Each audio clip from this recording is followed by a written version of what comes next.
He thought she left him. For 12 years, Kang Jae-hyun, the most feared mafia boss in Seoul, believed the woman he loved had simply walked away. He built an empire on that grief. He married another woman on that wound. He wore his cold reputation like armor over a heart that never stopped bleeding. Then one night, inside his dead grandmother's house, he opened an old laptop, and the truth broke him in ways no enemy ever could. She hadn't left.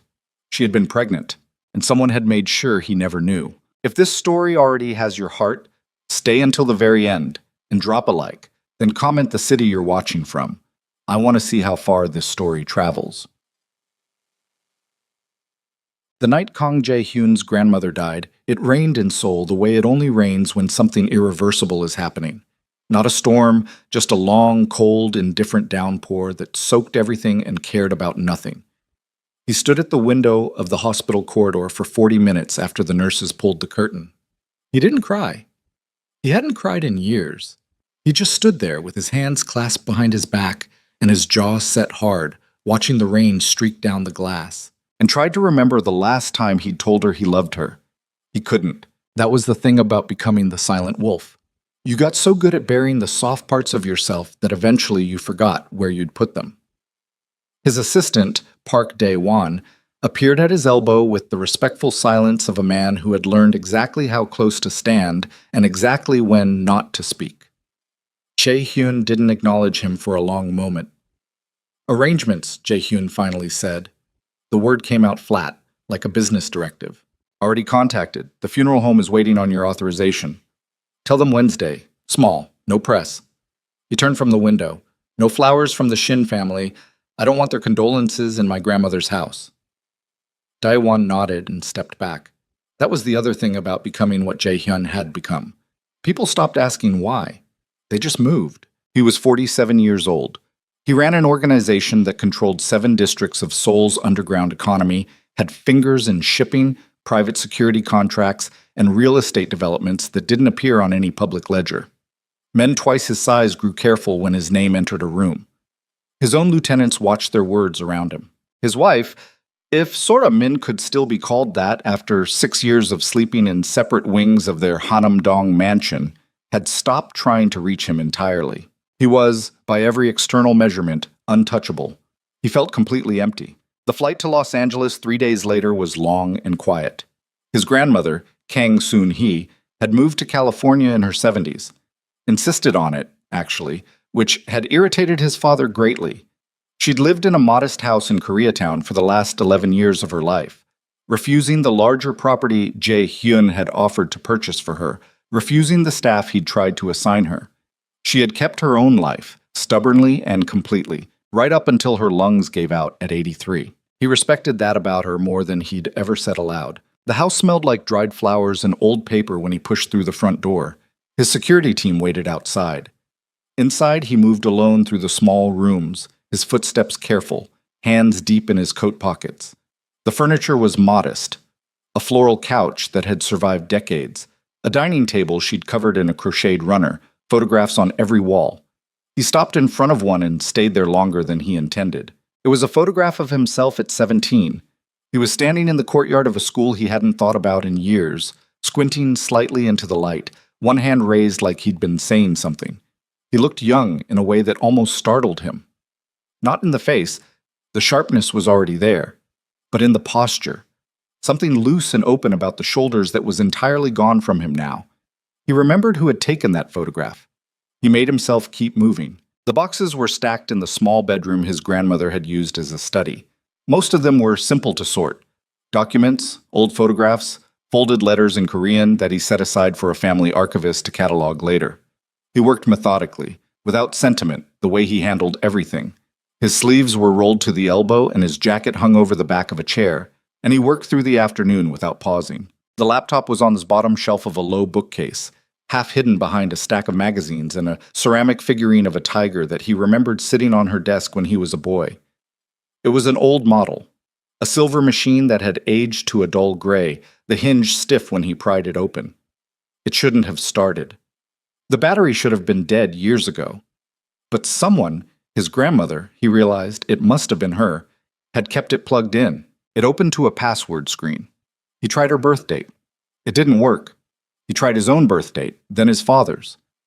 On the third attempt, without thinking clearly about why, he typed the date of his grandmother's own wedding anniversary. The screen unlocked. He almost closed it. Whatever was inside was probably nothing. Documents from years ago, photographs she'd saved digitally. He had no real reason to look, but then the email application opened automatically on the screen, and the first thing he saw was a name in the inbox that made his entire body go very still. Amara Williams. He sat down on the edge of the bed behind him without meaning to. The springs creaked under his weight.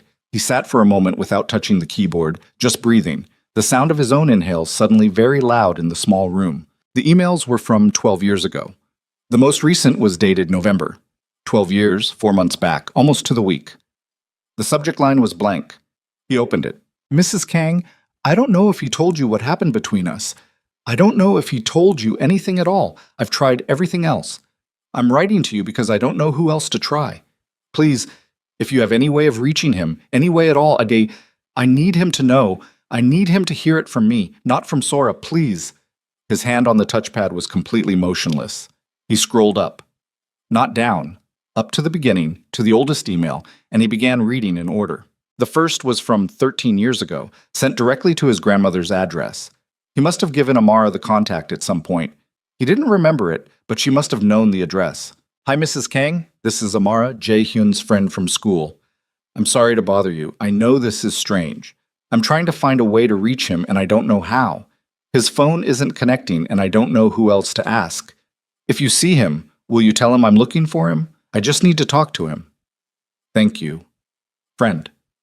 She'd written friend. He understood why. He kept reading. The emails came in at intervals. First every few days, then weekly, then increasingly desperate. His grandmother had never mentioned them. He had no idea if she had read them. No idea if she had tried to reach him. No idea what she had known or chosen to keep from him and why. That question would have to remain unanswered now, and the weight of it settled on him like something physical. 3 emails in, Amara's tone shifted.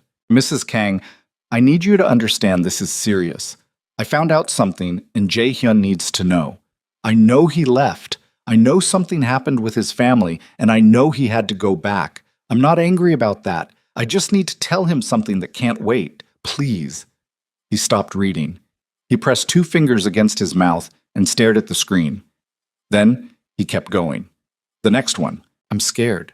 I don't know what to do.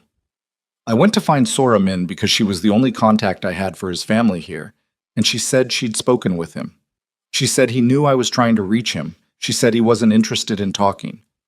I don't believe her. I don't believe she's telling the truth. But I don't know how to prove it. I don't know anything anymore. Sora.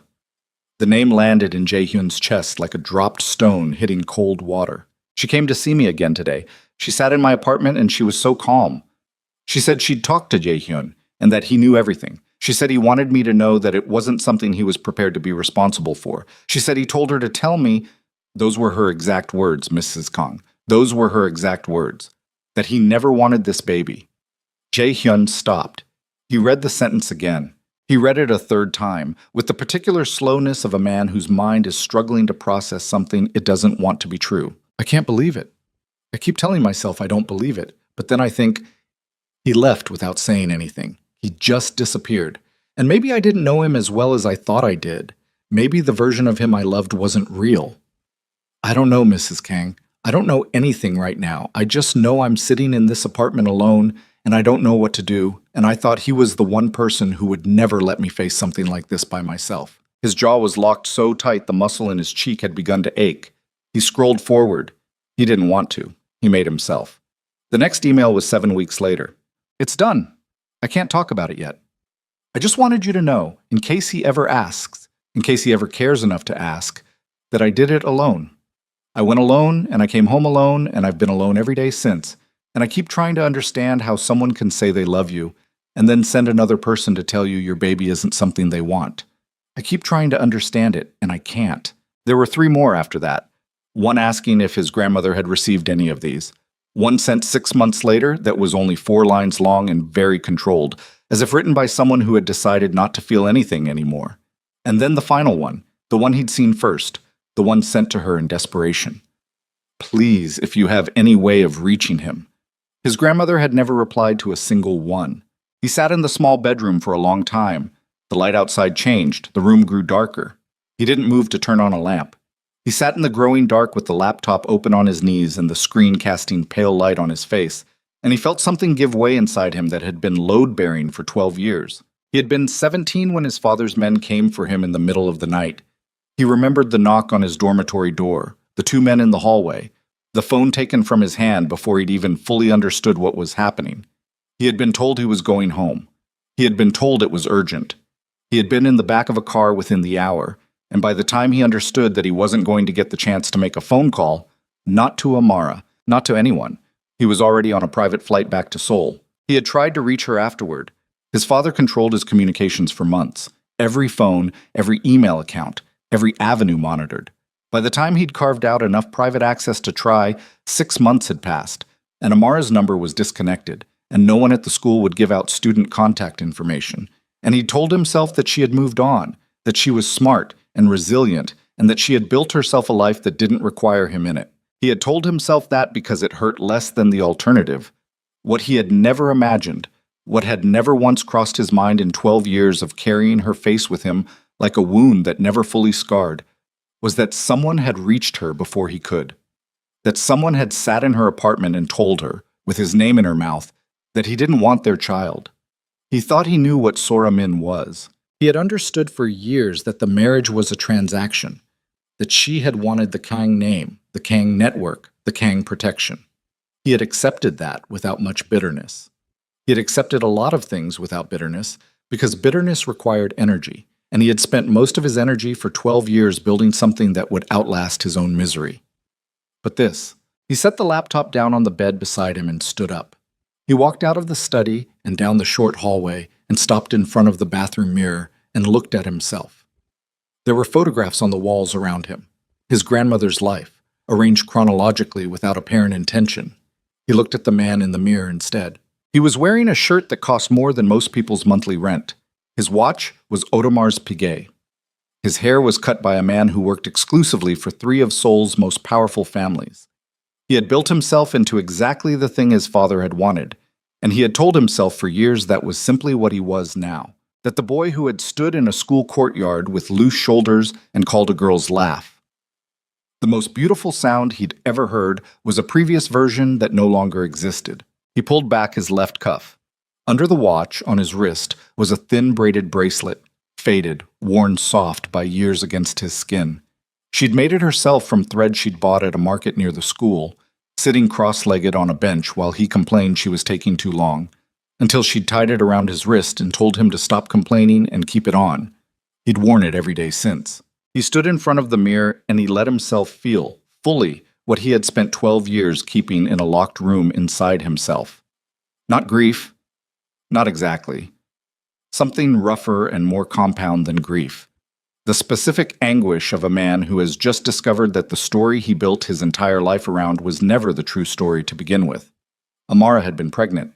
Amara had tried to tell him. Amara had lost their child alone, believing he had sent another woman to his door to tell her he didn't want them. He turned off the bathroom light and went back to the study and opened the laptop again. This time, he navigated away from the emails. He went to the downloaded files folder, searching for anything else his grandmother might have kept, anything he had missed. He found a video file dated almost 12 years back. It was unlabeled. He opened it. It was a recording made on a phone, shaky and amateur, the audio slightly muffled. His grandmother's living room. He recognized the floral couch. And across from the camera, sitting very straight, was Sora Min. She was 24 in this video. She was already beautiful in the precise, composed way she still was. And she was looking directly at whoever held the camera without the slightest visible discomfort. "I handled it," she said. "She won't contact him again. She thinks he told me to tell her directly. She believed it completely." A pause. It was easy, honestly. She wanted to believe someone would tell her the truth. People like that always make it easy. The recording ended. 12 seconds of footage. The metadata showed it had been sent from his grandmother's own phone number, which meant someone had sent it to her, which meant his grandmother had known, which meant she had been sitting on this for 12 years and had never said a word and had just died in a hospital bed in Los Angeles with this laptop plugged in and the password set to her wedding anniversary and every single email in that inbox undeleted. Tae-hyun sat very still. He thought about what that meant. He thought about an 83-year-old woman who had kept a secret for 12 years and then, at the end, had left a door unlocked. He didn't know whether she had meant for him to find it. He didn't know if it mattered anymore. What he knew, the only thing that felt clear and solid and unquestionable in a room that had begun to feel like it was moving, was that Sora Min had looked into a 22-year-old girl's eyes and told her the man she loved had rejected their child. And Sora had described it, on a recording she apparently hadn't known still existed, as easy. He closed the laptop. He sat in the dark. Outside, Los Angeles made its indifferent noise, traffic, a distant siren, someone's music leaking through a window somewhere. The city didn't know what had just happened in this small room. The city didn't care. He reached into his coat pocket and took out his phone. He called Daiwan. "I need you to find someone," he said. His voice was very quiet and completely level, the way it got when he was deciding something permanent. "Her name is Amara Williams. She was a student at Yonsei International Academy 13 years ago. American. She would have come back to the States after she left Seoul. Find her." He paused. "And I need Sora's location." "Both at the same time?" "Yes." A silence on the other end, then, "Are you all right?" Jae-hyun looked at the closed laptop on the bed beside him. "Find them," he said, and ended the call. He sat alone in his dead grandmother's study in Los Angeles, and for the first time in 12 years, the armor he had spent his entire adult life constructing felt like exactly what it was. Not a foundation, not a fortress, but a thing he had built over a hole where something real had been. And the hole was still there, unchanged, waiting. Somewhere in this country, Amara Williams had lived 12 years believing he had abandoned her. 12 years carrying that. 12 years shaped by a lie told by a woman who had sat in her apartment and destroyed everything with a calm face and a borrowed name. He reached up and pressed 2 fingers against the faded bracelet on his wrist. He didn't know if she would speak to him. He didn't know if she would close a door in his face or look through him like he wasn't there. He didn't know what 12 years had made of her, or what the loss had cost her, or whether there was anything left in her that still remembered the boy who had promised her things he'd never gotten the chance to keep. But his grandmother had left a laptop plugged in with the password set to a date she knew he'd remember. That was not an accident. And Kang Jae-hyun, the man his world called the Silent Wolf, had spent his entire life learning how to read the messages people left when they couldn't say things out loud. He picked up his phone again. This time, he searched for a name he hadn't let himself search in years. Not because he had forgotten it, but because finding her had always felt like standing at the edge of something he wasn't ready to survive. The screen glowed in the dark room. His thumb hesitated.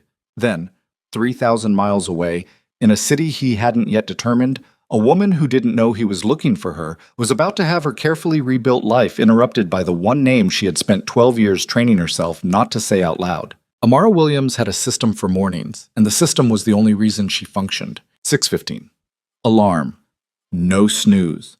She had learned years ago that the snooze button was a negotiation with yourself that you always lost. 6:20. Coffee, black, 2 cups, standing at the kitchen counter of her Atlanta apartment while the city outside her window did its slow gray warm-up toward another day. 6:40. The files.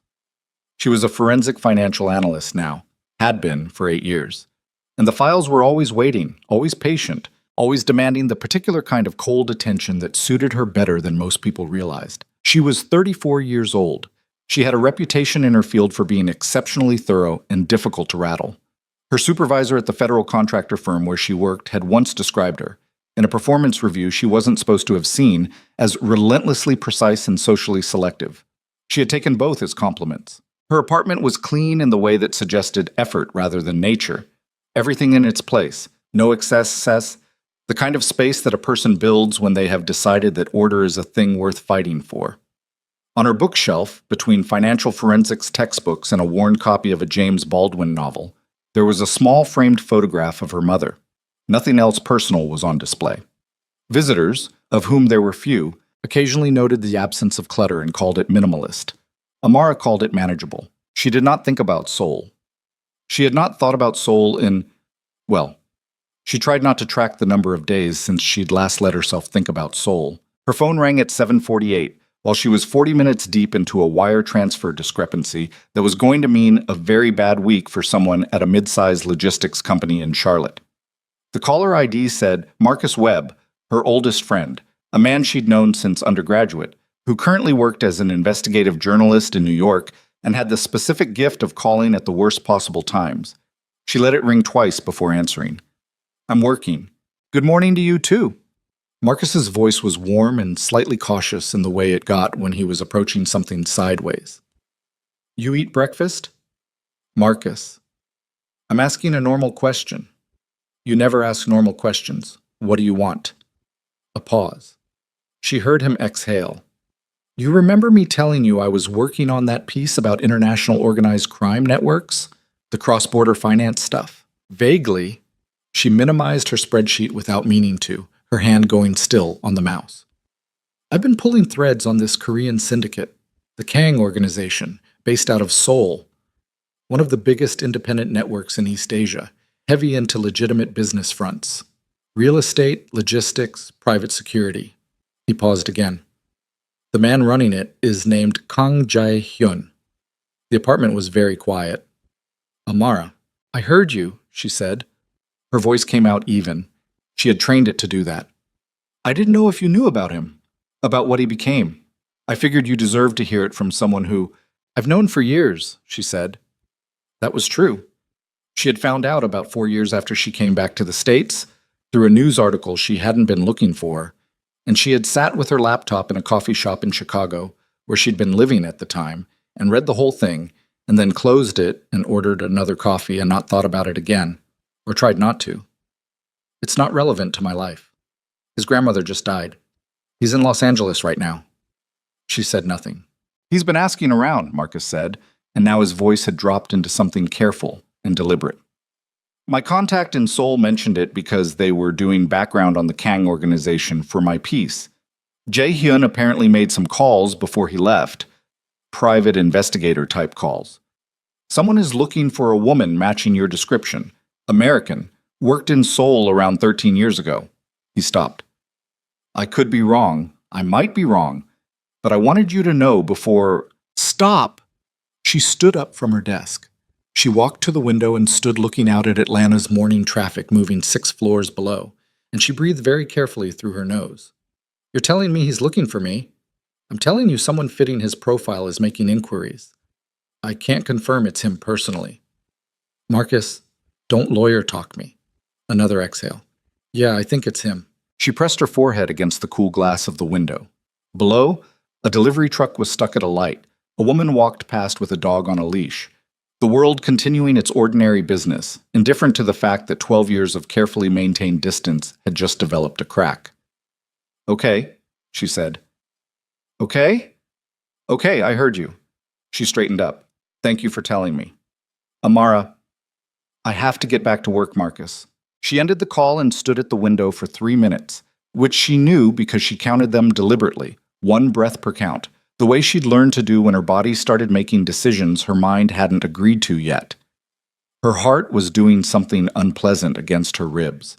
She was not going to let it. She went back to her desk and reopened the spreadsheet and stared at the wire transfer discrepancy for a long time without seeing it. Sora Min was having lunch when her phone showed her the notification. She was at a restaurant in Hanam-dong, at a table she had reserved 3 days in advance because she always reserved 3 days in advance. She liked having things in their designated places, liked the quiet authority of a confirmed reservation, liked the way the staff here treated her with exactly the correct amount of deference. She was having the cold noodles and a glass of sparkling water and reading messages on her phone with the particular half-attention of a woman who had learned to process information while appearing to do something else. The notification was from a contact inside the Kang household security team. Just 3 words. He found it. Sora set down her chopsticks. She picked up the glass of sparkling water and drank from it slowly. Around her, the lunch crowd moved and murmured and did ordinary things. The afternoon light came in through the tall windows of the restaurant at a pleasant angle. Nothing about the scene was dramatic. Sora Min was not a dramatic woman. That was, she had always thought, one of her greatest strengths. She had married Kang Jae-hyun 6 years after Amara Williams left Seoul, and in those 6 years she had done everything correctly. She had been patient, she had been strategic, and she had been patient in the specific way that only people who understand long-game thinking can truly be patient. She had managed the household, managed the social relationships that mattered, managed the careful public image of a woman married to a man who ran an organization that could never be publicly acknowledged. She had been, by every measurable standard, exactly what the marriage required. That Jae-hyun looked through her like she was furniture. That was an inconvenience. She had anticipated a version of it. What she hadn't anticipated was how completely and permanently he had remained absent, not just physically, but in every other sense. He was in the house, and he was not there. He sat at the dinner table on the rare occasions they occupied the same room, and he was somewhere else entirely, somewhere she had never been permitted to follow, somewhere that had a name she had spent 6 years pretending not to know. She set the glass down. The contact's message was short, but she understood exactly what it meant. The laptop. His grandmother had kept it, which Sora had suspected but never been able to confirm. She had made discreet attempts over the years to have someone check the old woman's belongings, but Kang Soon-hee had been perceptive in ways that made access difficult, and eventually Sora had decided the risk of exposure was greater than the risk of the laptop's contents being found after the woman's death, because who went through an old woman's computer in any meaningful way? Jae-hyun, apparently. She put money on the table, more than enough, and left without finishing her meal. In the car, she called her attorney. Jae-hyun had been back in Seoul for 4 days when he went to see Sora. He had learned where she was through Daewon, who had also confirmed, with some hesitation that Jae-hyun didn't have patience for, that Amara Williams was in Atlanta, Georgia, working for a federal contracting firm, and was, by all available information, currently single. He had also confirmed that Sora had spoken to her attorney twice in the 48 hours since Jae-hyun returned to Korea. She knew he knew. That was fine. He wanted her to know. She was in the sitting room of the East Wing when he found her, seated with precise posture in a chair by the window, a cup of tea cooling on the small table beside her, her phone face down on her knee. She was wearing ivory, which she often did, a color she had always understood suited her. She looked composed in the way that people look composed when they have been working at it very hard. He stood in the doorway for a moment. She didn't look at him. "You found the laptop," she said. "Yes." "I assumed you would." She picked up the tea, decided against it, set it back down. "I've been expecting this conversation for about 6 years." He walked into the room and stopped 10 feet from her. He didn't sit. He hadn't decided yet whether he was going to be able to hold still through this conversation, and he wasn't going to commit to a position from which he might need to move. "She was pregnant," he said. Sora looked at him for the first time. Her expression was careful, not guilty, not defensive, just careful, in the manner of someone who has rehearsed for an interview and is now waiting to see which questions are asked. "Yes," she said. The word landed in the room like a stone. "You went to her apartment and told her I didn't want the baby." "I told her what was necessary." "What was necessary?" He repeated it slowly, tasting it. "You sat in her apartment and you told a 22-year-old woman who was alone in a foreign country that the man she loved had sent you to tell her to get rid of their child. You looked her in the face and you said those words to her, and you went home and you described it, on a video recording that apparently my grandmother kept for 12 years, as easy." His voice had not risen. That was the thing about the way he had been trained. His voice was the last thing to go. "You said it was easy because she wanted to believe someone was telling her the truth." Sora's jaw shifted slightly. "Your grandmother kept that recording." "Yes. I didn't know she'd—" "I sent that to her as a report. She'd asked me to handle the situation, and I was reporting back." Something cold moved through Jae-hyun's chest. "My grandmother asked you to handle it." "Your father asked her to ask me, or he asked me directly, and she was informed. I don't remember the sequence exactly." She said it with the flatness of someone reciting old logistics. "You were 17. You were heir to everything this family built. She was a girl you'd known for 1 year who had gotten herself pregnant and was threatening to complicate—" "Stop." She stopped. "You're about to tell me it was about protecting the family. Don't." Sora pressed her lips together once, then released them. "I was going to tell you it was about protecting you. I know you won't believe that." "I don't." "No." She looked out the window. "I didn't expect you to." "She lost the baby," he said. "Alone. She went through it alone. She spent 12 years believing I sent you to her door to reject her. I know. It caused complications. Medical complications. She told someone that having children later became... He stopped himself. Something in his face shifted, not breaking exactly, more like stone starting to fracture. He breathed through it. I know, Sora said again quietly. Don't say that. His voice was very low. Don't sit there in that chair and say you know like it's something you accept. You destroyed her life. You destroyed mine. You spent 6 years in this house watching me disappear into myself, and you never once... What would you have done? She turned to look at him, and for the first time her composure cracked slightly. Not with guilt, but with something older and more complex, and, he thought, more honest. If I'd told you, if I'd said, years ago, here is what happened, what would you have done? Found her. And the organization, your father, everything that was built on the Kang name? It wouldn't have mattered. That's easy to say now. Her voice was sharper than it had been, the practiced calm fraying at the edge. You were 17, and your father had already decided what you were going to be, and I was the person he had chosen to stand next to you, and I thought... She stopped. She looked at her hands. I thought eventually you would choose it too. The life. What we had built. We didn't build anything. He said it without cruelty, which almost made it worse. You occupied space. That's not building. She said nothing for a moment. The afternoon light was going orange through the window. Somewhere in the house, a clock ticked. I want a divorce, he said. I know. I want it clean. I want it fast. And I want you to understand that if you complicate it, if you make this difficult, if you attempt to leverage anything about the organization or about our arrangement, I will burn everything you have worked for down to the ground, and I will do it with a great deal of patience and absolutely no regret. He said it the same way he said everything at that register, not as a threat, as a statement of fact. Are we clear? Sora looked at him. Something moved behind her eyes. Not fear exactly, but the first honest reckoning she had done in years, visible for just a second before she brought it back under control. Clear, she said. He left the room. He didn't slam the door. He closed it with the quiet of a man who has made a decision and has no more to say about it. The divorce filing hit Sora's attorney's desk within 72 hours. Jae-hyun had anticipated resistance, had prepared for it the way he prepared for any negotiation, with documentation, leverage, and the specific patience of a man who understood that the first person to raise their voice in a room had already lost. But Sora's attorney's response was measured, almost cooperative, which told Jae-hyun that Sora had looked at what he had on her. The video, the deleted emails, the forensic record of the manipulation, and had made a calculation that fighting was more expensive than settling. Good. He didn't need it to be a war. He needed it to be over. What he hadn't anticipated was the photograph. It appeared on a Korean entertainment news site 4 days after the filing.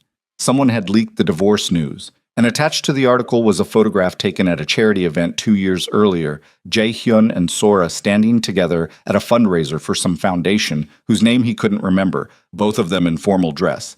His hand at the small of her back in the performative gesture that public appearances required. The caption described him as estranged from wife Sora Min amid rumors of another woman. He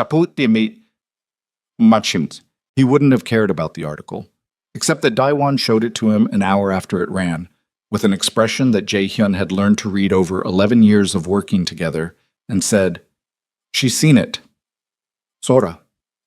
Amara Williams. He went very still. Her friend, the journalist, Marcus Webb, he monitors news about you as part of his research. He would have sent it to her. Daewon paused. There's also a comment in the article. Someone in the Korean expat community in Atlanta apparently recognized you from a previous article and tagged a mutual contact who... He stopped. It's the internet. It moves. Jae-hyun set down the document he'd been holding. She knows I filed, he said. Probably. Yes. Which meant she knew he was looking for her. Marcus Webb had warned her days ago, and now she knew the marriage was dissolving, and she knew, or could reasonably guess, that the two things were connected, which meant she was currently sitting somewhere in Atlanta making decisions about whether to run further or wait for what was coming. He understood her well enough, even across 12 years and the vast distance of who they had each become, to know that Amara Williams did not run. Not really. She went very still and very controlled and built walls, but she didn't run. She had stayed in her apartment after Sora's visit.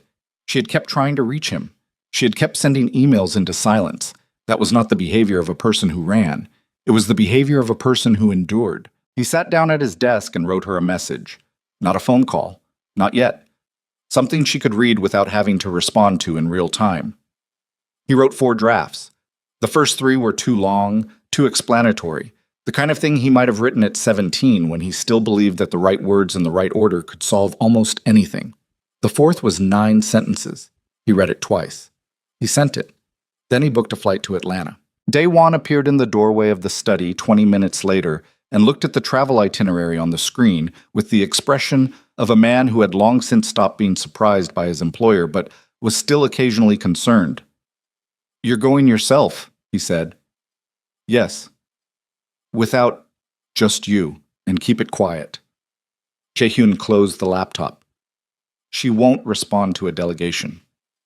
"Do you know if she'll respond to you?" He picked up his coat from the back of the chair.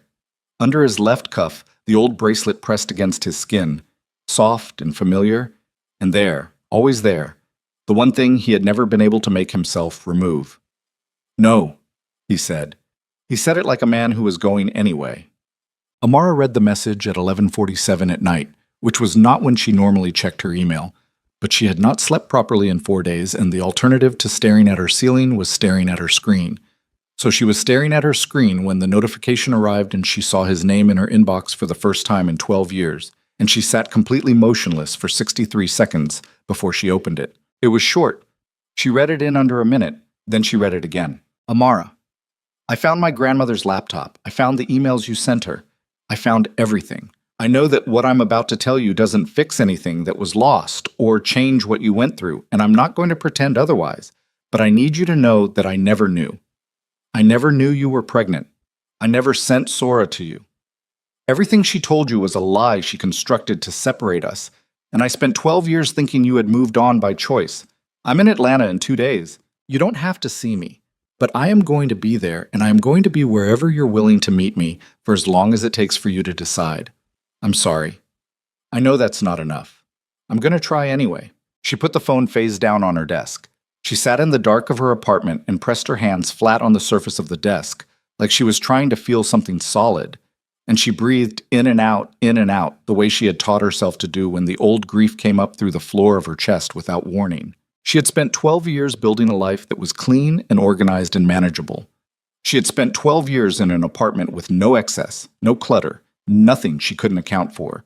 She had spent 12 years being relentlessly precise and socially selective and very, very good at her job because those were things she could control. And control was the only language she had found after the year everything else was taken away. She picked the phone back up. She turned it over. She started typing a reply, then deleted it. Started again. Deleted again. Outside her window, Atlanta was doing what cities do at midnight. Breathing slowly, holding its noise to a murmur, existing without any particular concern for the woman on the 6th floor who was trying to figure out whether the locked room inside her still had anything worth opening. She put the phone down again without sending anything. In 36 hours, Kang Jae-hyun would land at Hartsfield-Jackson Atlanta International Airport, and he would come to her city with nothing but the truth and a bracelet he had worn on his wrist for 12 years. And Amara Williams, who did not run, would have to decide what she was going to do when the past she had spent 12 years organizing into manageable silence arrived at her door in person. And what she found when she looked inside herself was not the distance she expected, but something rawer and more dangerous and much, much harder to file. She didn't reply to his message. She had decided, somewhere around 2 in the morning, that not replying was a form of control she was entitled to. That she didn't owe him a response simply because he had found the truth and written 9 sentences about it. She was entitled to silence. She had been practicing silence for 12 years and she was very good at it. She went to work the next morning at her normal time. She sat at her desk and worked through the Charlotte logistics file with the particular focus of a woman who has decided that professional precision is the appropriate answer to personal chaos. She ate lunch at her desk. She answered 3 emails from colleagues. She did not look at her personal phone for 4 hours, which was something she was proud of, until she looked at it at 2:15 and found a second message from him, sent at 6 in the morning Seoul time, which meant he had written it before boarding, which meant he had been awake at 6 in the morning composing a second message. And it said only, "I'll be at the Lowe's on Peachtree. I'm not going to show up at your office or your home. I'm just going to be available if you decide you want to talk. No pressure, no timeline." She put the phone back down. No pressure, she thought. The man who ran a criminal organization spanning 7 districts of Seoul's underground economy was sitting in a hotel 2 miles from her office and calling it no pressure. She went back to the wire transfer discrepancy. She stared at a cell in column F that was off by $43,000. She thought about column F for approximately 11 minutes before she admitted to herself that she was not thinking about column F at all. She picked up the phone and texted Marcus. "He's here." Marcus replied in under a minute. "I know. What do you need?" She thought about it. "Nothing yet. I'll call you." She put the phone away and kept working. She stayed at her desk until 6:15, which was an hour later than normal. And she took the long route home, which added 12 minutes, and she made dinner, actual dinner, pasta from scratch, which she never did on weeknights. Because she needed her hands occupied and the stove on and the ordinary noise of water coming to a boil, she ate standing at the counter. She washed the pot and the bowl and dried them and put them away. Then she sat down on her couch in the quiet apartment and looked at the wall for a while, and she let herself, just for a moment, actually think about what he had written. "I never knew you were pregnant." She had told herself over the years that she no longer needed that sentence, that she had passed through the stage of needing it and come out somewhere else, somewhere cleaner and more self-sufficient, somewhere that didn't require his accounting. She had said that to a therapist in Chicago 8 years ago, and the therapist had nodded and said that sounded like real progress, and Amara had believed it because she needed to believe it. She was less sure now. She picked up her keys at 7:43, which she would remember later because she looked at the clock on the microwave as she went past it, and she drove to the Lowe's on Peachtree, and she sat in the parking structure for 9 minutes, and then she went inside. The lobby bar was quiet on a Tuesday evening. She spotted him immediately. He was sitting at a corner table with his back to the wall, which she supposed was habit, a glass of water in front of him and his phone face down on the table, and he was wearing a dark coat that he'd draped over the back of his chair, and a plain charcoal shirt that made him look less like someone's idea of a mafia boss, and more like a man who was very tired and trying not to show it. He saw her at the same moment she saw him. He didn't stand immediately. He gave her a second to make the decision, to keep walking, to turn around, and when she didn't, he rose. He looked older. That was the first thing. Not badly.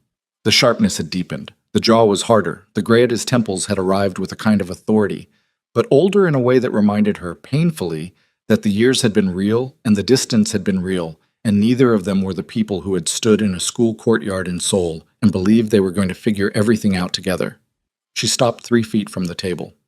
"You came," he said. "Don't read into it." She sat down. Not in the chair he had indicated, in the one beside it, facing a different direction, because she needed to be making at least some of the small decisions here. "I have questions." "Okay." "I'm not here to forgive you. I want to be clear about that before we say anything else." "I know. And I'm not interested in—" She stopped. He was looking at her with an expression she remembered and had done her best to forget. The specific way he had always looked at her when he was actually listening, not performing listening, actually doing it, all the way in. She remembered finding it overwhelming when she was 22. She found it overwhelming now. "Don't look at me like that." "Like what? Like I'm something you lost?" Her voice was steady.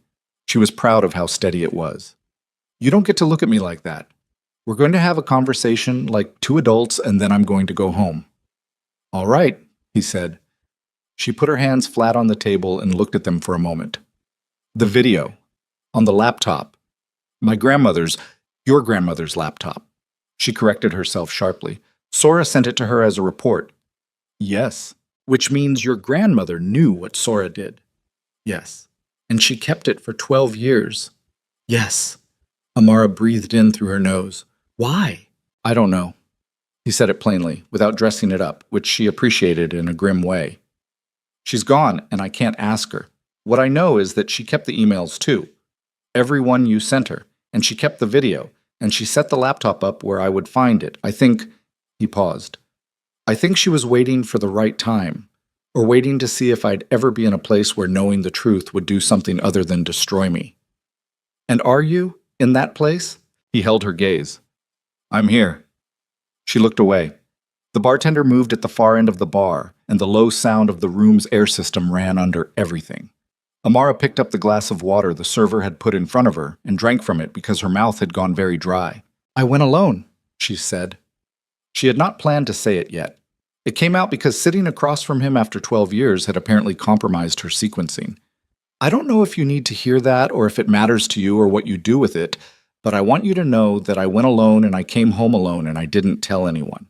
Not for months. I told my mother 6 months later and she didn't handle it well, which I understood, but it meant I didn't have her either. And I spent the first year after I came back to the States I just worked. That's all I did. I just worked and I didn't let myself think about it, and I'm fine now. I want to be clear that I'm fine, but I need you to understand what fine cost. He said nothing for a long moment. His jaw was tight, and his hands on the table were very still, and she could see in the particular set of his shoulders that he was doing what she had been doing for 12 years, managing what was happening inside so that nothing uncontrolled came out. They had both gotten very good at that. It made her sad in a way she didn't have language for. I understand, he said. You don't. But I appreciate you saying it. He reached up and pulled back his left cuff. She saw the bracelet before she had prepared herself to see it, and something locked in her chest. I need you to know I never took it off, he said quietly. She looked at it for a long time. The threads were soft and faded, pale where they had once been bright, and worn down in a way that 12 years of daily wear would produce. She looked at it and felt something inside her become very unsafe. She stopped. She pressed her lips together. That doesn't fix anything. I know. That doesn't give me back the year I lost or She stopped again. She was not going to do this in a hotel bar. She had decided she was not going to do this in a hotel bar. Amara, I need to think. She stood up. I'm not running away. I want to be clear. I just need a day. I need a day to think, and then maybe we can, I don't know. She reached for her bag. I don't know what we can do, but I'll think about it. He nodded. He didn't reach for her. He didn't say wait. He just sat there with the bracelet visible on his wrist and let her make the decision herself. And she thought, going through the lobby toward the door, that either he had genuinely changed or he had gotten very good at understanding what she needed, and she wasn't sure which possibility frightened her more. She was in the parking structure, key in hand, when her phone rang. It was a number she didn't recognize, sole prefix. She almost declined it. She answered, Miss Williams? The voice on the other end was a woman's. Korean accented English, precise and cool. My name is Min Sora. I believe you know who I am. The parking structure was concrete and fluorescent and very cold. Amara stood between two parked cars and felt the back of her neck go tight. I know who you are, she said. Good. Then you understand that I'm not calling to apologize or to ask for anything from you. I'm calling because there's something you should know before you make any decisions about what happens next. A pause. Bae-hyun is going to tell you he found the truth on his grandmother's laptop. He's going to tell you that he knew nothing about your pregnancy. He's going to ask you to believe that he was a victim of my manipulation the same as you were. Another pause, longer. I want you to ask him about the call. Mamam. Amara said nothing. Before his father's men came for him that night, before he was taken back to Seoul, he made one phone call. Not to you. He called his father. Voluntarily. He told his father about you, about the pregnancy. He told his father because he was scared, because he was 17 and scared, and he thought his father would help him figure out what to do. Sora's voice was even, unhurried, the voice of someone delivering information they have held for a long time. His father didn't help him. His father sent men to bring him home and had his communications cut. But the reason his father knew to act, the reason any of it happened, was because Jae-hyun himself told him. He's never told you that. Ask him. The line went dead. Amara stood in the parking structure for a long time. A car somewhere on another level started its engine, the sound echoing up through the concrete. The fluorescent lights hummed. She stood very still with her phone in her hand and the call log showing a Seoul number that she was already certain would trace back to a burner or a disconnected line. She walked back into the hotel. He was still at the table.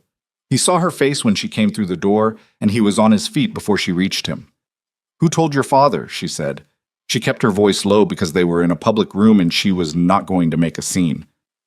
"About me. About the pregnancy. Before you were taken." Who told him? Something happened in Jae-hyun's expression. Something very fast and very controlled. A micro-movement across the face of a man who had spent decades learning not to react, but she had learned to read him a long time ago, and she had not forgotten the language. "Sora just called me," she said. "She said you called your father that night. Before they came, she said you told him about me." He was quiet for 4 seconds. She counted. "Yes," he said. The word took all the air out of the space between them. "Yes," she repeated. "It's not. I need to explain the context. Did you call your father and tell him about me and the pregnancy?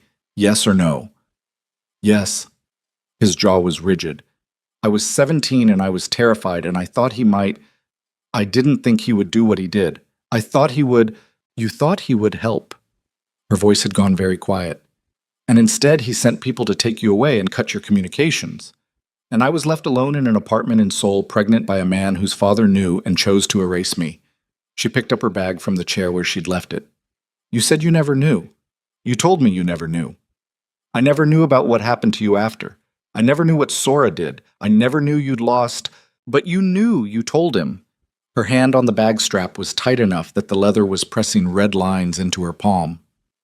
"You knew for 12 years that you were the one who put me in reach of his decision. You could have told me that in the message you sent. You could have told me that in the hotel. You told me you never sent Sora to me, and that's true, but you knew you were the reason your father knew to act. That's not the same thing as knowing nothing." Her voice broke on the last word, not with grief, but with the specific fracture of a person who has just had the architecture of their understanding crack in a load-bearing place. "Amara, don't." She stepped back. "Don't say my name right now." She was at the door when his voice came after her, not loud, not desperate, just very honest in the way that only comes from a person who has run out of strategies. I know I should have told you. I've known for 12 years that I was the one who cracked the door open, and I have lived with that every day. And I didn't tell you because I was afraid if you knew you would never let me explain the rest, and I still had more to tell you. That doesn't make it right. I'm not saying it makes it right." She stopped at the door. She did not turn around. The lobby was moving around them. A couple checking in, a staff member crossing with a luggage cart, the ordinary business of a hotel on a Tuesday night. Nobody was watching. Nobody cared. "I'll call you," she said, without turning. She went through the door. Outside, Atlanta's night traffic moved in its steady, indifferent stream, and Amara Williams stood on the sidewalk and breathed through it, in, then out, the way she always did, and tried to locate the version of herself that had walked into that hotel 40 minutes ago, feeling like she had her footing. It was gone. That version was gone. What she had now was worse than what she'd had before, because before tonight, she had a clean story. Sora had destroyed everything. Jae-hyun had been taken before he knew. She had been a victim of someone else's cruelty. Clean, organized, manageable. What she had now was a story with a seam running through it. A 17-year-old boy who loved her and was terrified and made one phone call that he thought would help, and instead had functioned like the first domino in a sequence that ended with her alone in a clinic in Seoul, believing the boy had abandoned her. That was harder. That was so much harder to hold than simple betrayal, because she could hate him for betrayal. She had been doing it for years, imperfectly, under the surface, the way you maintain a low-grade fever you've learned to function around. She could sustain that. What she could not as easily sustain was the image of a 17-year-old boy, scared and trapped and reaching for the one authority figure in his life the way 17-year-olds do, and having that reach become the instrument of her destruction. She walked to her car. She drove home. She did not call Marcus. She didn't have the words for it yet. She went into her apartment and she stood in the kitchen and she looked at everything in its correct place. The clean counter, the organized bookshelf, the single-framed photograph of her mother.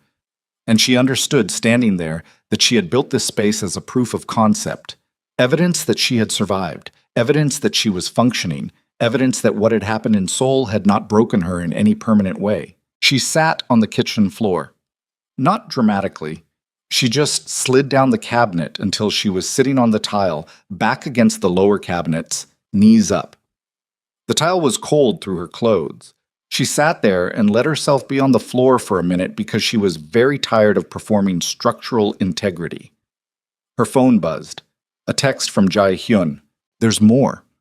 Sora didn't call you to give you the truth. She called you to give you enough truth to push you away from me before I could give you all of it.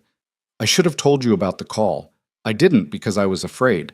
But please don't let her decide what you do next. That's what she does. She picks the information she releases and she times it for maximum damage. There is more that she hasn't told you, and I need you to let me. Amara read it twice. She thought about a woman who had sat in her apartment 13 years ago with a calm face and borrowed authority and described the experience afterward as easy. She thought about a woman who had apparently spent 6 years in a marriage with a man who didn't love her, in a house where she was furniture and had still, tonight, after the divorce filing, after everything, picked up a phone and called the one person who might still derail the things she feared most. Whatever Sora Min was, she was not passive. And Jae Hyun was right that she had picked the information carefully. He had confirmed the call voluntarily. That meant he'd been going to tell her, that the call was already something he'd decided to disclose, and Sora had simply forced the moment. But Sora had stopped there. She hadn't told Amara everything. She had given her exactly enough to damage and no more. Which meant there was more. Amara sat on her kitchen floor with her phone in her hand and the question of what else Sora was holding. And then her phone buzzed a second time. Not Jae Hyun this time. An unknown number, Atlanta area code, a text with no greeting, just a link to a document hosted on a private file sharing site. She opened it. It was a medical record. Her own. From a clinic in Seoul 13 years ago. Her name, her patient number, the date, the procedure. She had a copy of this. She knew this document existed. It was not the document that made her hands go cold. It was the annotation at the bottom. Handwritten, scanned in, a note in Korean that she could read because she had become fluent in the years since. A note she had never seen before on any version of this record. And the note was in a handwriting she recognized from the video on the laptop, and it read, "Arranged by SM, Kang family, aware and in agreement. Patient has been informed of family's decision. Kang family aware and in agreement. Not Sora acting alone. Not a single woman scheme executed in isolation. Kang family." Her phone was ringing. Jae Hyun's name on the screen. She didn't answer. She stared at the document and felt the entire architecture of the last 40 minutes restructure itself around a worse truth than the one she'd been standing in 10 minutes ago. The Kang family had known. Someone in that family, his father, an uncle, someone with the authority to annotate a medical record and have it filed, had known what was happening to her in that clinic and had signed off on it. Had described it as arranged. Had described the Kang family as in agreement with a procedure performed on a 22-year-old woman who believed she was making a devastated personal choice. The phone stopped ringing. The kitchen was very quiet. Amara Williams sat on the cold tile floor of her organized, manageable apartment and looked at a document that meant that what had been done to her 13 years ago was not the impulsive cruelty of a jealous woman acting alone. It was coordinated. It was sanctioned. It had been recorded in writing as a family decision. And the man she was deciding whether to trust was the man whose family name was on that record. Her phone began ringing. She answered on the fourth ring. "Who sent me that document?" she said. Not a question, a demand. Jae Hyun's voice on the other end was very controlled in the way that things are controlled right before they stop being controlled. "Where are you?" "Home. Who sent it?" "I don't know yet. Daiwon is tracing the number. Amara, I need you to listen to me very carefully. That annotation on the record. I need you to let me explain what that means before. It says Kang family aware and in agreement." Her voice was flat and precise, the voice she used in depositions when she needed a number confirmed before she moved to the next number. "That's what it says, in your family's name, on my medical record, from a clinic in Seoul 13 years ago." Silence on the line. 3 seconds of it. "Yes," he said. She closed her eyes. "That was my father," he said. "Not me. I want to be absolutely clear. I did not know that document existed. I did not know anyone had annotated your record. My father had contacts inside medical facilities in Seoul going back decades. He had access to records that should never have been accessible to anyone outside that clinic. What he did with that access was..." He stopped. She heard him exhale hard. It was his way of closing a file. He considered it a family matter that had been resolved, and he documented it the way he documented everything, as a transaction. A transaction. The word came out of her like something expelled. He documented what happened to me as a transaction. He was a man who believed everything in the world was a transaction. He is dead. He has been dead for 4 years, and I cannot give you the confrontation with him that you deserve because he is not available for it. What I can tell you is that I did not know. What I can tell you is that finding out right now, on the phone with you, is... He stopped again. Don't tell me how you feel right now. She stood up from the kitchen floor. Her legs were stiff. She hadn't realized how long she'd been sitting. I don't have room for how you feel right now. Okay? I need to think. I know. But, Amara, someone sent you that document tonight. Someone who had access to a sealed medical record from a private clinic in Seoul 13 years ago. That is not a coincidence. That is not someone trying to help you. Whoever sent that to you is using it as a weapon, and they timed it specifically to... I know what it was timed for. She was already moving through the apartment, pulling her laptop open on the desk with one hand. I'm not an idiot. I never thought you were. Sora has that document. A pause. Probably. Or someone in your organization with access to your family's old records. Also possible. How many people have that kind of access? Currently? She could hear him thinking, sorting through something. 3. Possibly 4 if Sora retained contacts from before the divorce filing. Amara sat at her desk and pulled up the file sharing link again, examining the metadata. She had done forensic work on documents for 8 years. The habits were automatic. The file was created 6 weeks ago. Whoever pulled this record did it 6 weeks ago, before you even found the laptop, before the divorce. This wasn't reactive. Someone has been preparing this. The line went quiet. 6 weeks ago, he said slowly. Yes. She heard something shift in his voice, a recalibration. That means they knew I was going to find the laptop. Or they knew the grandmother had it, and they were moving before you could get to it first. She stared at the metadata.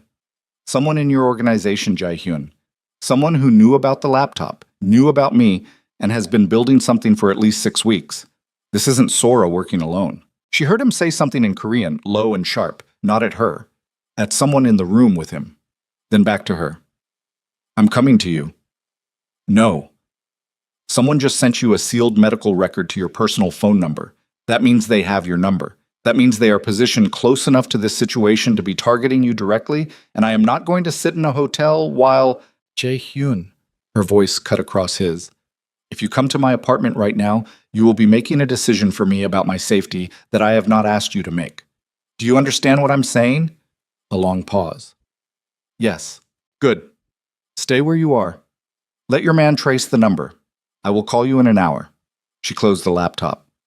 And Jae-hyun, whoever sent this wants me to walk away from you. I want you to know that I understand that. I haven't decided anything yet, but I understand the mechanics of what just happened. Don't do anything aggressive until we've talked. She ended the call. She sat at the desk for a moment, hands still on the laptop, and let herself feel the full weight of what the last 2 hours had deposited in her chest. It was substantial.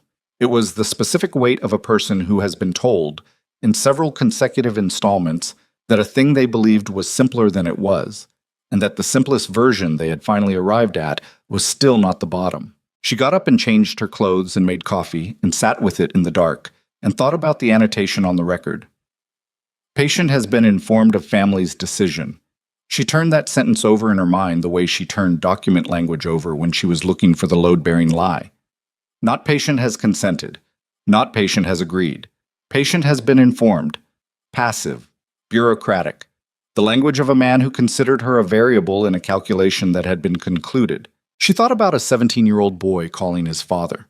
She thought about what it cost to be that boy, and make that call, and then spend 12 years knowing it. She thought about Sora Min on the phone in a parking structure, delivering half a truth with the timing and precision of someone who has been playing a longer game than anyone knew. She finished the coffee. She called Marcus. I need you to run something for me, she said when he picked up. Off the record, not for your piece. What is it? Kang Organization Internal Records Access. Who in the current structure would have retained access to Kang Dae-jung's personal files? That's Jae-hyun's father, died 4 years ago, after the leadership transfer. Marcus was quiet for a moment. That's a narrow question. You already have a candidate. I have two. I need you to narrow it. Amar Embrace? Marcus. Please. She heard him exhale. Give me a few hours. Jae-hyun didn't sleep. He sat in the hotel room with Dae-won and a laptop and worked through the phone trace for 2 hours until it came back clean. The number that had texted Amara was a burner purchased in cash at a convenience store in Buckhead 3 days ago. 3 days ago, which meant whoever had bought it had been in Atlanta for at least 3 days, which meant they had preceded Jae-hyun's arrival by a full day. He stood at the window and looked at Atlanta's skyline and thought about 6 weeks. Someone had pulled that medical record 6 weeks ago. Someone inside the Kang organization, or with retained access to the Kang organization's historical files, had been building this for 6 weeks, with a precision and patience that he recognized as professional. Who knew about the grandmother's laptop? He said. Dae-won looked up from the laptop. You, me, and whoever your grandmother may have told. Who in the organization knew I was coming to Los Angeles? I told no one the purpose of the trip. The security team knew the destination. 4 men, all cleared to Tier 1. 4 men. Jae-hyun turned from the window. And Sora's contacts inside the household security team. Dae-won's expression shifted. You said she had a contact. I received a notification from a contact inside the household security team the day I found the laptop. Some gikko. He had known this for days and had been moving around it, reluctant to name it because naming it meant acting on it, and acting on it meant a confrontation with a layer of the organization that he had been careful not to disturb during the divorce proceedings. Someone in my own security tier has been reporting to her, which means someone in my own security tier has also had access to the communication around my trip to Atlanta, and if Sora directed them to move, if she told them to prepare the document and deploy it at the right moment, she would have needed the record itself, Dae-won said. That came from your father's personal archive, not from household security. Who manages the archive? A silence. Lee Sung-min, Dae-won said. The name settled in the room like something solid. Lee Sung-min was 51 years old. He had served the Kong organization for 26 years, first under Jae-hyun's father, and then, seamlessly, under Jae-hyun. He managed the organization's historical records, the paper trails that didn't officially exist, the archive of documentation that Kang Dae-jung had accumulated over decades of transactions he needed recorded but not accessible. He was quiet, competent, and so thoroughly embedded in the organization's infrastructure that Jae-hyun had stopped thinking of him as a person with independent motivations and had started thinking of him as furniture. He knew the feeling from somewhere. Call him, Jae-hyun said. It's 3 a.m. in Seoul. Call him. Dae-won made the call. It went to voicemail on the first try and the second.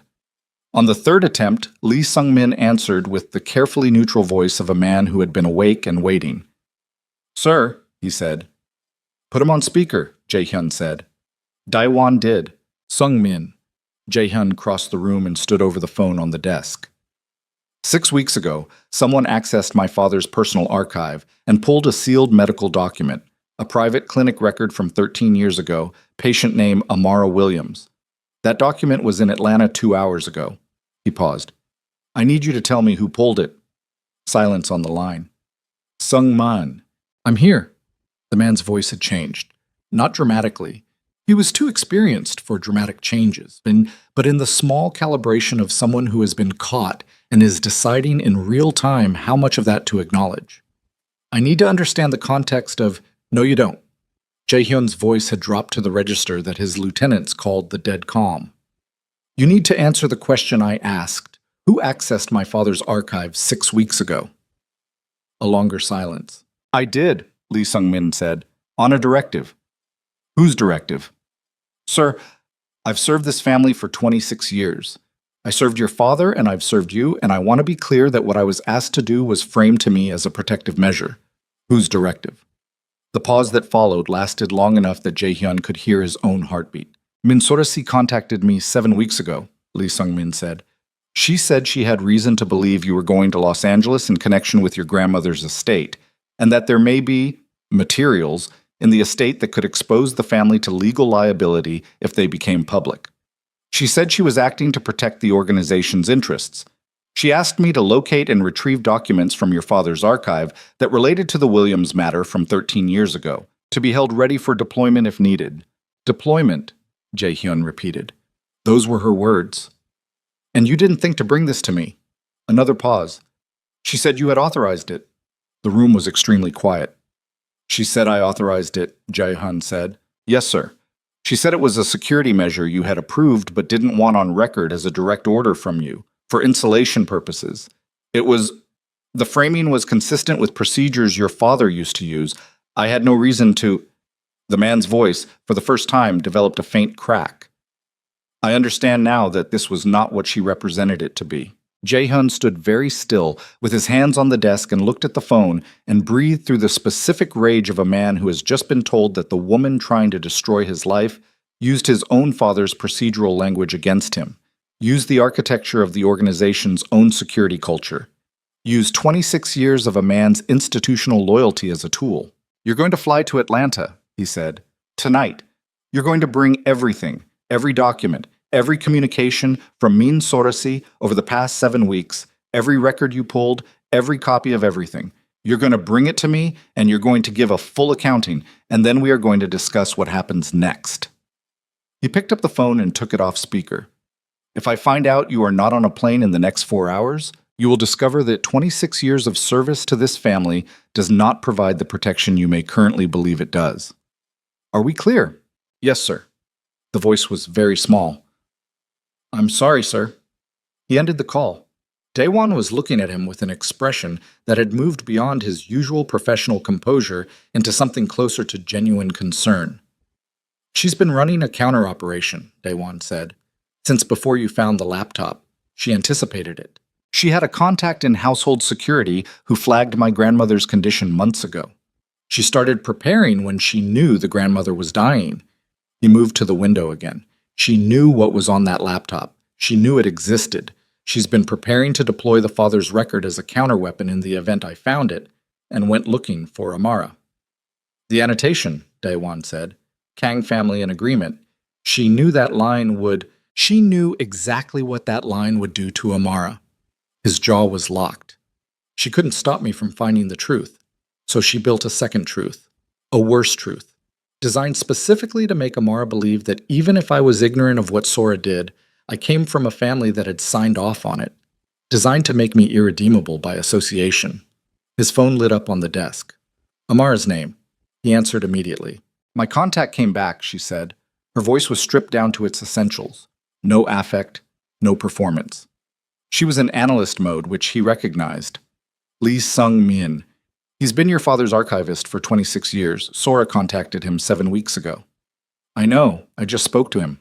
A brief pause. You already had him. Yes. Okay, she breathed. So she's been running this for 7 weeks. Yes. And the document she deployed tonight is real, he said. I'm not going to tell you it isn't. My father annotated that record. He did what the document says he did. The annotation is genuine. He pressed 2 fingers against his mouth for a moment, then dropped his hand. What Sora used it for is manipulation.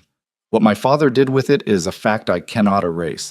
Both things are true, and I understand that both things land on you the same way regardless of Sora's intent. Silence on the line. He heard her breathe. Your father is dead, she said. Yes. And you didn't know? No. And Sora weaponized a real document. A real record of a real thing your family did, and timed it specifically to hit me at the moment I was already the most destabilized. It wasn't a question. She was building the structure out loud, the way she must do when she's working through forensic evidence, constructing the sequence. She couldn't make the document false, so she made the timing devastating instead. Yes, another silence. Longer. He waited. I'm going to need you to be honest with me about something, she said. And I need the actual answer, not the answer that you think will keep me on the line. Okay. Is there more? Is there anything else in your family's history with what happened to me that you know about and haven't told me? He looked at the Atlanta skyline through the hotel window. The city was doing its 3 a.m. thing, quieter, emptier, the lights still on but the urgency drained out. My father paid for your flight home, he said. When you left Seoul, He arranged it through an intermediary. I don't know if you knew that or if you thought you'd arranged it yourself, but his people facilitated it. I found that in the archive last year, before any of this. And I didn't know what to do with it, and I filed it away because at the time I didn't know where you were or whether I would ever be in a position to tell you. He stopped. That's everything. That is the complete inventory of what I know. The silence this time had a different quality. He paid for my flight home, she said. Yes. So he made sure I was gone. Yes. She made a sound that wasn't quite a laugh and wasn't quite a sob and was something he had no name for. He was thorough. He was, Jae-hyun said. He was an extremely thorough and extremely ruthless man, and I spent my entire adult life building an empire on the infrastructure he created, and I have never been more aware of what that means than I am right now at 3 a.m. on the phone with you. She didn't respond to that. He hadn't expected her to. Sora is going to move again, she said. She's been ahead of this the whole time. Whatever she has left, she's going to use it. Yes, I think so too. Then we need to move first. Her voice had shifted again. The grief under it hadn't gone anywhere, but something else had come to the surface, something harder and more directed. Lee Sung-min is coming to Atlanta? He'll be on a plane within 4 hours. When he lands, I want to be in the room. He paused. Amara. He has communications from Sora. 7 weeks of communications. I do forensic financial analysis for federal contractors Jae-hyun. I spend my days building evidentiary records from document trails. You need me in that room. She said it without pride, just competence, the way she must say everything at work. You can be angry at me later for inserting myself. Right now we have a window before she deploys whatever she has left, and I am not going to sit in my apartment while you handle it without me. This is my history she's been weaponizing. I have a right to be in that room. He was quiet for a moment. Yes, he said. You do. Text me when he lands. She ended the call. He stood at the window for a long time after. Daiwan, with the perceptiveness of a man who had served him for 11 years, had moved to the other side of the room and was making coffee on the hotel machine with his back turned, giving him whatever privacy was available in a shared hotel suite at 3 a.m. The bracelet on his wrist was warm from his skin. It was always warm. He had stopped noticing it mostly, the way you stop noticing something that has been present every day for 12 years. But tonight he noticed it with the clarity of something newly relearned. At 7:14 in the morning, Lee Sung-min's flight landed at Hartsfield-Jackson. By 8:40, he was in a conference room on the 14th floor of the Lowe's, gray-faced and careful, a hard drive and a folder of printed communications in front of him on the table. Amara walked in at 8:53. She was in dark slacks and a gray shirt, and she had the particular stillness of someone who has made peace with what they're walking into. She sat down across from Lee Sung-min without looking at Jae-hyun, opened her laptop and said, without any preamble, "Start from the beginning, the first contact, date, method, what she said." Lee Sung-min looked at Jae-hyun. Jae-hyun nodded. The man started talking. What came out over the next 90 minutes was the architecture of Sora Min's 7-week operation. Methodical, layered, and more extensive than either of them had understood. She had not just prepared the medical record, she had prepared a complete package. Documentation of Jae-hyun's father's involvement presented in a framing designed to implicate Jae-hyun himself, a series of intercepted communications from the early years of the Kang organization that could be read, out of context, as Jae-hyun's personal endorsement of his father's methods, and a contact, a journalist, not Marcus, someone else, someone with a wider platform and less personal loyalty, who had been provided with selective materials and was currently sitting on a story that, if published, would reframe the entire narrative of who Jae-hyun was and what he had done and what had happened to Amara Williams 13 years ago. Amara absorbed all of it without expression. She asked precise, sequential questions. She requested documents, examined them, annotated her own copy. She asked Sung-min 3 times to repeat himself on specific details, and each time he repeated himself, her expression didn't change. When he finished, she closed her laptop and looked at Jae-hyun for the first time since she'd walked in. "She's going to publish," Amara said. "The journalist contact. She's been building toward that as the nuclear option. If the divorce goes through and he comes back to me and the organization weathers it, she publishes. And the story becomes that Kang Jae-hyun personally orchestrated what happened to me 13 years ago and has been suppressing it. She held his gaze. It destroys you publicly, and it reframes my history as something that was done to me by you specifically. It turns me into a story. It takes everything that was mine and makes it about your crimes. Her jaw tightened. She doesn't just want to keep us apart. She wants to burn everything down and make sure neither of us can build anything from the wreckage. The room was quiet. The journalist, Jae-hyun said. Do you have a name? Lee Sung-min gave a name. Amar's expression shifted. Barely. A micro-movement. But Jae-hyun had been reading her face for 24 hours, and he caught it. You know him, he said. No. She paused. I know someone who does. She was already reaching for her phone. Marcus Webb has been running background on your organization for 6 months. He has more documented sourcing on the Kang family's actual history than anyone outside it. If Sora's journalist is working from selective materials, if he's been given a curated package designed to mislead, she stopped. Marcus won't sit on a story for a source who burned him with bad materials. If I can get Marcus the full picture, the real documentation, the full timeline, the proof that the annotation was Kang Dae-jung acting unilaterally and not you, he can counterpublish. He can put out the accurate story before the manipulated one lands. Jae-hyun looked at her. That means going public, he said. All of it. My father, the record, what Sora did, what I did. He was very still. My organization's exposure. I know what it means. She met his eyes directly.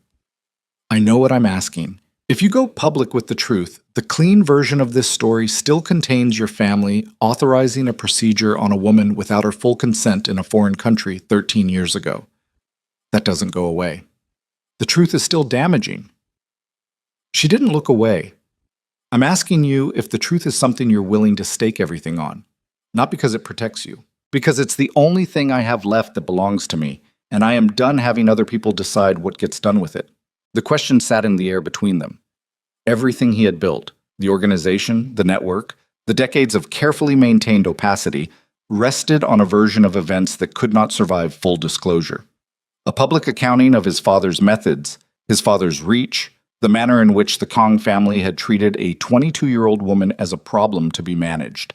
That was not a story from which you rebuilt an empire. It was a story from which you walked away from an empire.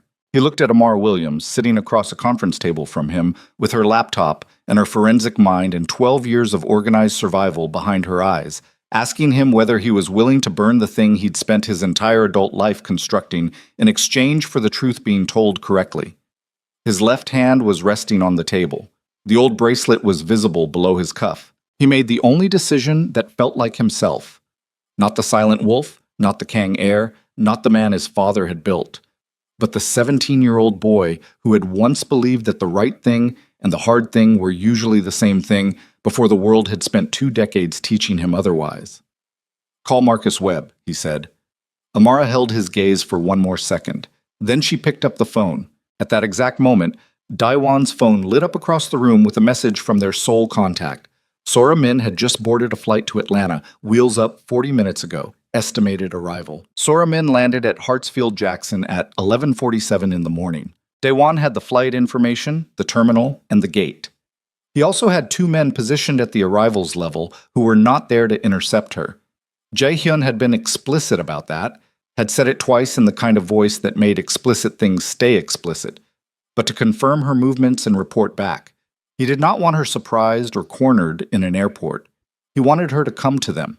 Because a woman like Sora always moved toward the thing she believed she controlled, and right now she believed she was arriving with a weapon that nobody had yet disarmed. She was wrong about that, but she didn't know it yet. Amara had been on the phone with Marcus Webb for 40 minutes, while Sung-min's documents ran through her laptop in sequential order. Her annotations building the evidentiary structure with a speed and precision that Jae-hyun watched from across the conference table, with the particular feeling of a man watching someone do the thing they were made for. She spoke to Marcus in the flat, exacting language of someone delivering sourced information for verification. Dates, document numbers, chains of custody, the specific metadata that distinguished authentic records from curated ones. She didn't editorialize. She didn't tell Marcus what to conclude. She gave him the materials and let him build his own architecture, because she understood, better than most, That the conclusions you reach yourself are the ones you'll defend. When she hung up, she sat for a moment with her hands flat on the table. He needs 4 hours, she said. Does he have everything he needs to counter the story? He has more than the other journalist has. Whether that's enough depends on the other journalist's ethics. She looked at her laptop screen. Marcus thinks he can reach him directly, journalist to journalist. Show him what he's been handed, and let him decide if he wants to be the person who published a story Sora Min built. She closed the laptop. Some people make the right call when they understand they've been used. Some don't. And if he publishes anyway, she looked up at him. Then we deal with that. But at least Marcus's version is out first and it's sourced correctly. She paused. I've spent 8 years building evidentiary records. I know what holds and what doesn't. What we've built this morning holds. Jae-hyun nodded. He looked at Lee Sung-min, still seated at the far end of the table with the diminished posture of a man who has spent the morning accounting for himself. You'll give a full written statement. Everything you told us, in sequence, signed and dated. Yes, sir. And you'll make yourself available to whatever process follows. Yes. Jae-hyun looked at him for a moment, at the 26 years of loyalty that had been redirected by one woman with the right framing and the right language. He thought about what his father had built and how it had been built and the specific kind of culture it had created, where people learned to act on implied authority because the man at the top had always operated that way. He had inherited that culture. He had maintained it. He had told himself for years that he was different from his father in the ways that mattered. And sitting in this conference room with the full accounting laid out across a table, he understood that the ways he had been different had not been sufficient. You can go, he said to Sung-min. Don't leave Atlanta. The man left. The room was quieter without him. Amara was looking at her phone. She just cleared customs. Yes. She's coming here. She'll go to the hotel first. She has a contact in my security team. She'll know I'm here. He stood up. She's going to want a meeting. She's going to think she's arriving with leverage, and she's going to ask for one. Amara set the phone down. And you're going to give her one. Yes. She looked at him steadily. I want to be there. He had expected this. He had thought about whether to argue it. Sora is going to say things in that room that are designed to cause damage, to both of us. She's going to be precise about it because that's how she operates. I know how she operates. She's going to look at you across a table, and she's not going to apologize. She's going to explain. She's going to make it logical. She's going to make it sound like a series of reasonable decisions made by a reasonable person, and it's going to be the most infuriating version of the truth you've ever been handed because parts of it will actually be coherent. Amara's jaw tightened slightly. I've interviewed people who embezzled retirement funds from their own employees and explained it as a cash flow management strategy. I can handle coherent. He held her gaze for a moment. Okay, he said. Sora arrived at the hotel at 12:50. She came alone, which Jae-hyun had not expected and which told him something, that she had calculated a solo appearance as the stronger position, that she understood bringing anyone with her would read as defensive. She was in a charcoal dress that she had presumably packed for exactly this kind of meeting, and her hair was pulled back, and she looked like a woman who had just taken a 7-hour flight and was running on will alone, but was going to make absolutely sure you couldn't tell. She stopped when she saw Amara. It was a brief stop, a single beat, a micro-adjustment, and then she continued to the chair on her side of the table and sat down with the composure of someone resuming a meeting that had been briefly interrupted. Ms. Williams, she said. Not a greeting, an acknowledgement. Sora. Amara said just the name. Nothing attached to it. Sora looked at Jae-hyun. The journalist has been contacted. Yes. By Marcus Webb. Yes. She absorbed that, set her bag on the table beside her, unhurried. Marcus Webb has a conflict of interest. His personal relationship with Ms. Williams compromises his sourcing credibility. Marcus Webb has 6 months of documented research on the Kang organization that was sourced entirely before he knew I was involved in this, Amara said. His editors know his methodology. A conflict of interest disclosure doesn't erase the documentation. Sora looked at her directly for the first time. It was the look of a woman taking a measurement. You've been busy this morning, she said. I have. You're trying to build an evidentiary counter-record before the story publishes. I already built it. It took about 90 minutes. Amara's voice was level. I do this for a living. Something moved in Sora's expression. Not quite respect, but its difficult cousin. I know what you do. I know you do. You've been researching me for 7 weeks. Amara folded her hands on the table. You pulled my medical records 6 weeks ago. You bought a burner phone in Buckhead 3 days before you got on the plane. You've been in Atlanta, or had someone in Atlanta, since before Jae-hyun landed. She paused. You've been thorough. I'll give you that. Sora turned to Jae-hyun. Lee Sung-min. Yes, he's always been too honest for his own good. She said it without particular bitterness. Your father used to say that about him.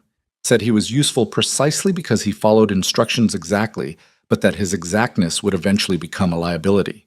She paused. It appears your father was right. My father was right about a lot of operational things, Jae-hyun said. He was wrong about most of the things that mattered. Sora looked at the table for a moment. When she looked up, something in her face had shifted. Not broken, not softened, but reorganized around something more honest than the composed exterior she'd arrived with. I'm not going to tell you I regret it, she said. I've decided I'm not going to do that because it would be a performance and you would both know it was a performance and it would insult you. She looked at Amara. What I did to you 13 years ago was deliberate and calculated, and I made a choice to do it, and I have spent 13 years not particularly losing sleep over it. And I think you'd rather have that truth than a staged apology. The room held the statement for a moment. Yes, Amara said. I would. I wanted him, Sora said. It came out plain. Not the name and not the organization, though those mattered. I wanted him specifically. I had wanted him since we were children in adjacent social circles, and our families had always assumed we would end up together, and then he went to that school and he came back different, and I understood immediately that the difference had a name. She looked at Jae-hyun. You looked at me for the first time after you came back, and I could see that you were looking through me to something else, and I understood that the something else was her. I had one window, and I used it. Bao Mashpasate. You told a 22-year-old woman that the man she loved had rejected their child, Jae-hyun said. His voice was quiet and even and very cold. You sat in her apartment and you said those words with my name attached to them. Yes? And it was easy. You said it was easy. Sora was quiet for a moment. I said that because it was true, and because I was reporting to your grandmother, and I was 24, and I had just won something I'd been trying to win for 3 years, and I had not yet learned enough about consequences to understand what winning that way actually costs. She looked at her hands. I understand it now. For whatever that's worth, which I imagine is very little. Amara was looking at her with an expression that was not forgiveness and was not hatred. It was something more complex and more exhausting than either. The expression of a woman who has just been handed the interior of the thing that destroyed her and is discovering that understanding it doesn't make it lighter. The journalist, Amara said. Pull the story. Sora looked at her. You have enough access to him to have built this whole operation through him. You have enough influence to pull it. Amara held her gaze. I'm not asking for me. The counter record is already built. Marcus's version publishes either way. I'm asking because the story you gave him is a lie by omission, and you know it, and publishing a lie by omission about a real woman's real medical history is a line that doesn't get uncrossed. Silence. Pull it, Amara said again. That's the one thing I'm asking from you directly. Not an apology. Not an explanation. Pull the story. Sora looked at her for a long time. The afternoon light had moved to a lower angle through the conference room windows, laying a long rectangle of pale gold across the table between them. In that light, Sora Min looked exactly her age. Not old, not diminished, but fully arrived at the weight of the years. The way people look when they have stopped expending energy on appearing otherwise. She took out her phone. She made a call. She said 4 words into it. Pull it, we're done. And ended the call and put the phone back on the table. Done, she said. Nobody said anything for a moment. Sora picked up her bag. She stood. She looked at Jae-hyun and she held that look for several seconds. Not with longing, not with grief, but with the particular clarity of a woman who is taking a final accounting of something and accepting the number. I hope it was worth it, she said, what you're burning down to get back to her. I genuinely hope it turns out to be worth it. It already is, he said. She nodded once. She walked out. She didn't look back, which Amara noted and thought was probably the most honest thing Sora Min had ever done in either of their presence. The acknowledgement contained in that single absence of a backward glance that there was nothing left here for her, and she knew it.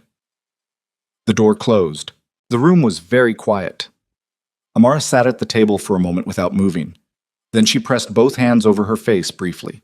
Not crying, just pressing, the physical gesture of a person who needs to feel their own face for a second to confirm they are still in it. And then she dropped her hands and exhaled and looked at the ceiling. "Okay," she said. "Okay," he said. She looked at him. "Marcus publishes this afternoon?" He said 4 hours. That was about 2 hours ago. "Then it's done." She stood up. "The organizational exposure. You understand what that looks like going forward?" "Yes." "Your father's methods become public record. The record. What was done to me." She said it carefully, not as a wound, but as a document. "That becomes part of whatever story gets told about the Kang organization." "I know. And you're prepared for that." He looked at her steadily. "I've spent 20 years building something on a foundation my father poured. I've known for a long time that the foundation was compromised. I just kept building because I didn't have a reason compelling enough to stop." He paused. "I have one now." She was quiet for a moment.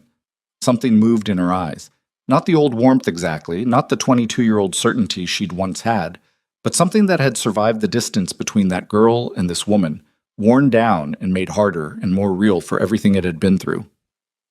"I'm not the same person," she said. "I know. I'm not going to be the same. You should understand that. Whatever you're imagining when you look at me, whoever you kept in your head for 12 years, that's not who I am. She went through things and she came out someone different, and you're going to have to learn who that person is from the beginning. I know that too. It's going to be slow. Okay, and I'm going to be difficult about it. I've been told I'm socially selective, which is a polite way of saying I don't let people in easily, and when I do, I have very high standards for what that means, and I will absolutely send you away if you can't meet them."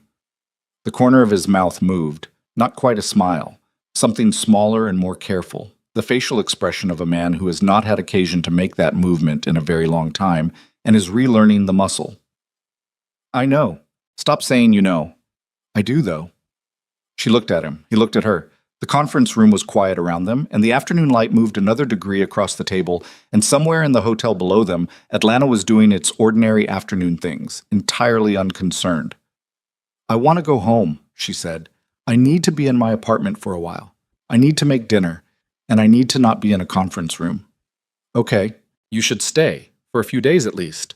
"Not," she paused, "not at my apartment, but in Atlanta. I think I need to know you're findable before I can decide anything. I'll stay as long as you need." She picked up her laptop and her bag. She walked to the door and stopped with her hand on the frame and turned back, and for just a second she let him see it. The whole of it, the tiredness and the grief and the 12 years of organized survival, and underneath all of it, still there, still present, despite everything that had been done to extinguish it. The specific thing that had made her get in her car and drive to a hotel on Peachtree at 7:43 in the evening when she should have stayed home. "The bracelet," she said. He looked down at his wrist. "Don't take it off," she said. "Not yet." She left. Marcus Webb's piece published at 4:17 that afternoon. Jae-hyun read it as the hotel room, standing at the window. It was long and rigorously sourced, and it did not sensationalize, which was Marcus's method.